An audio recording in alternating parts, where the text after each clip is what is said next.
नागपुरात आलेल्या जोरदार पावसाचा फटका फक्त सामान्य नागपूरकरांसह तसा पोलिसांनाही बसलाय। नागपूर वाहतूक पोलिसांच्या सोनेगाव चौकीमध्ये पावसाचं पाणी शिरलं। पाण्यासह चिखलही पोलीस चौकीमध्ये शिरल्यामुळे चौकीचं काही फर्निचर खराब झालंय। पहाटेच्या सुमारास पोलीस चौकीत शिरलेलं पाणी आणि चिखल बाहेर काढण्यासाठी पोलीस कर्मचाऱ्यांना चांगलीच कसरत करावी लागली। इथलाही आढावा घेतलाय प्रतिनिधी रजत वशिष्ठ यांनी।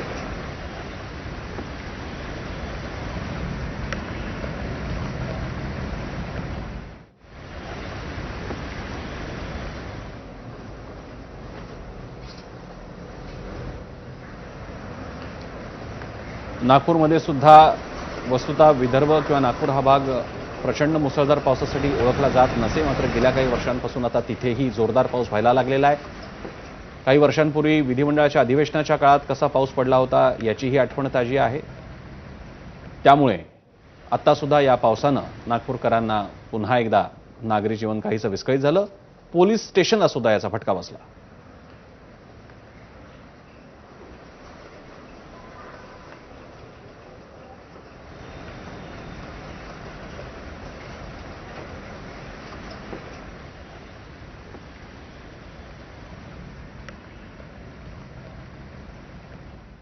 नागपुरात झालेला जोरदार पाऊस फक्त सामान्य नागरिकांसाठीच अडचणीचा ठरलेला नाही, तर या पावसाने नागपूरच्या वाहतूक पोलिसांसमोरही मोठी अडचण निर्माण केलेली आहे।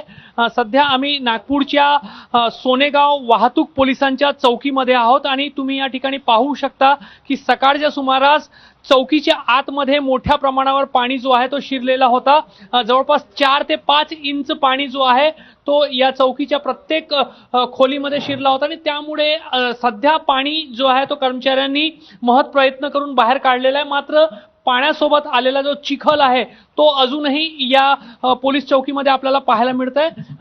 2 वर्षापूर्वीही अशाच पद्धतीने मोठ्या प्रमाणावर पावसाचं पाणी या ठिकाणी शिरला होता आणि त्यामध्ये वाहतूक पोलिसांचा रेकॉर्ड जो आहे तो मोठ्या प्रमाणात खराब झाला होता। मात्र यंदा कर्मचाऱ्यांनी सकाळपासूनच दक्षता घेतली आणि पाणी काढण्यास सुरुवात केली, त्यामुळे नुकसान कुठलाही झालेलं नाही।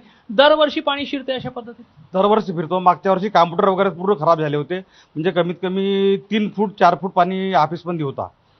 आज सकाळी किती पाणी शिरलं? आज सकाळी कमी अर्धा फूट पाणी होतं इथे आतमध्ये आणि ते साहित्य वगैरे वर ठेवले होते आम्ही, तरी पण पाणी आता काढण्यास सुरुवात झालेली आहे। आता कॅमेरामॅन अतुल हिरडेसह रजत वशिष्ठ, एबीपी माझा, नागपूर।